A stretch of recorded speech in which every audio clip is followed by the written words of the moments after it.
Bismillahirrahmanirrahim. Alhamdulillah wassalatu wassalamu ala Rasulillah wa ala alihi wa man walah. Assalamualaikum warahmatullahi wabarakatuh. Saudara-saudari, tuan-tuan dan puan-puan yang kasih sekalian, terima kasih masih bersama setia dengan tazkirah santai Ramadan kita bersama dengan Planet Mahir.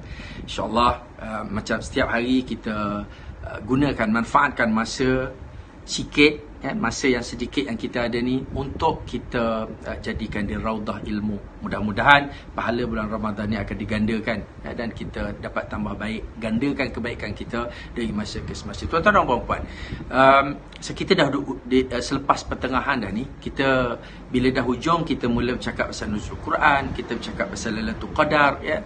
Dan untuk hari ni, untuk petang ni kita sentuh sikit pasal Quran. Bukan pasal nuzul Quran tu, pasal Quran dan kehidupan kita, terutamanya di bulan Ramadan. Quran ni yang pertama bila diturunkan oleh Allah Subhanahu Wa Taala, Allah kata, ya ayuhan nas qad ja'atkum mau'izatun mir rabbikum wa shifaa'un lima fis sudur wa hudan wa rahmatun lil mu'minin. Ada surah ni, surah Yusuf ayat 57. Allah bagi tahu nombor satu, Quran sebagai peringatan. Sebab bila Allah turunkan Quran, Allah kena sentiasa peringatkan kita, sebab kita ni lupa. Tidak ada peringatan dalam tu. Kemudian wa shifaa'un lima fis sudur, dan dia adalah penawar. Dia boleh jadi penawar. Sebab itu kita gunakan Quran ini juga untuk penawar, untuk syifa, ayat-ayat syifa dan sebagainya, terutama penyakit dalaman kita. Ya, dalam Quran tu ada kandungan-kandungan doa-doa yang menjadi penyegar, penawar kepada penyakit-penyakit dalaman kita. Dan yang ketiga, Allah sebut dalam ayat ini, wa hudan wa rahmatun lil mu'minin, dan dia adalah petunjuk. Dia adalah manual instruction untuk orang beriman.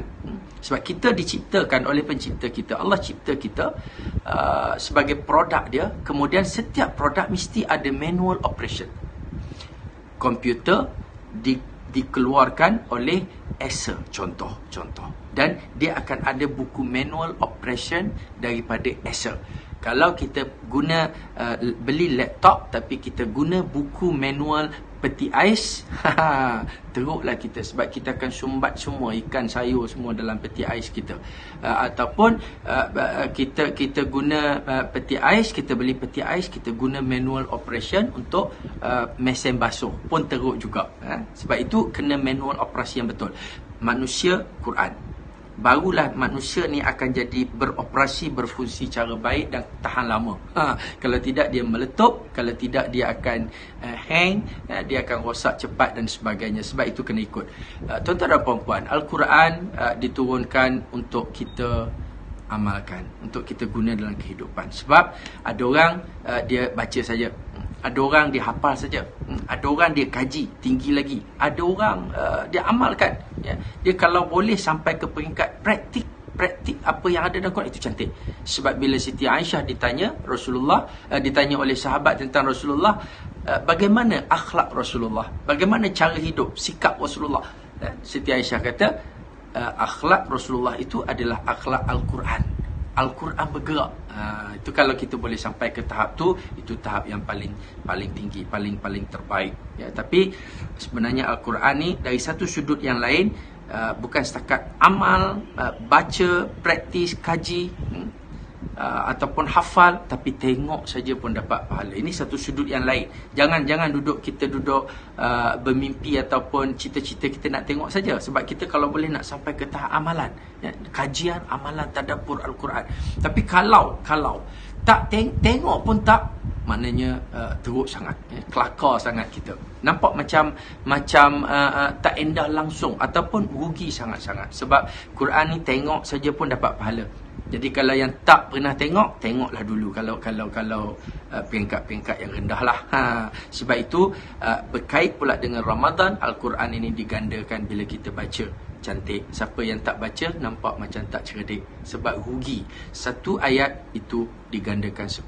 Maknanya sama, kita baca 10 kali. Rugilah. Dan Nabi kata, aku tidak katakan alif lam mim itu satu ayat, tapi alif itu satu ayat, lam itu satu, alif itu satu huruf, lam itu satu huruf, dan mim itu satu huruf. Aku tidak katakan alif lam mim itu satu huruf. ya, sebab dia pahala dia tu berganda banyak setiap huruf. Dan insya-Allah sama-samalah kita baca. Kalau boleh kita biasakan diri kita setiap hari khatam lah, kalau boleh ya, kalau boleh khatam setiap hari. Kalau tak boleh satu juzuk satu hari, tak boleh satu lai satu hari, tak boleh juga satu ayat satu hari. Paling tidak, paling teruk, paling kelakar satu huruf. Tu kelakar. Jangan baca satu huruf. Tak jadi, tak bunyi Quran nanti. Tapi sebenarnya pahala tu dapat kalau dah teruk sangat. Nampak macam kelakar, tapi kalau tak buat lagi kelakar.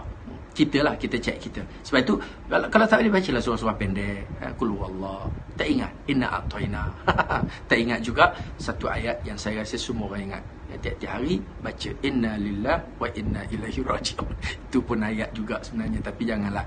Bacalah ayat-ayat lain. Banyak ayat-ayat Quran. Kita paling tidak pun kita tahu beberapa ayat Quran, terutama ayat-ayat yang dibawa dalam solat.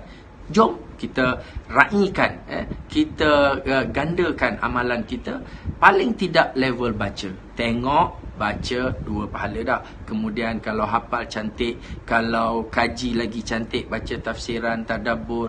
Kalau kita tambah lagi pada amal, bila dah tahu intipati dia, kita amalkan cantik.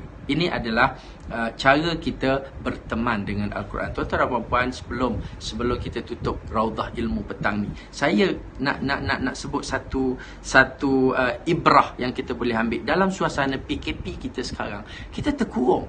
Kita rasa terkurung, tak bebas ke mana-mana, tak boleh jumpa orang, tak boleh ke sana ke sini.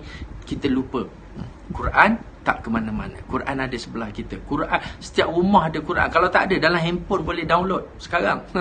Dan satu masa kita perlu ingat, kita perlu imbas waktu kita berada terkurung dalam alam barzakh nanti, di dalam kubur nanti. Waktu tu kita sangat-sangat perlukan Quran untuk teman kita. Tapi sebab di dunia kita tak setia dengan Quran pun tak berapa nak ingat kita bila kita perlu nanti.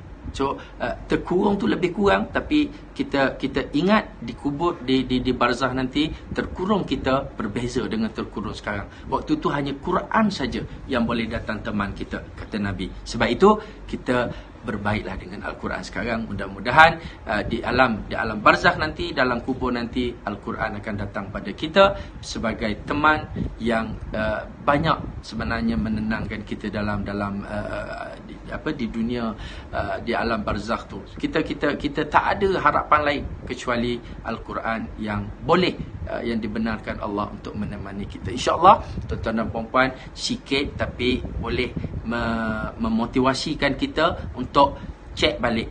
Kalau ada tertinggal baca Quran selepas ni, kita baca balik, kita betulkan baliklah. Mudah-mudahan setiap hari atau setiap masa, sepanjang masa kita bersama, setia dengan Al-Quran sebagai manual operasi kita, sebagai bahan bacaan kita, dan sebagai teman yang akan setia di dalam kubur bersama kita nanti. Terima kasih sekali lagi. Teruskan bersama dengan Tazkirah Santai Online, Planet Mahir, gedung ilmu online anda. InsyaAllah kita dapat sama-sama manfaatkan apa yang baik. Salah silap saya, jangan ambil hati. Wabillahi taufiq wal hidayah. Assalamualaikum warahmatullahi wabarakatuh.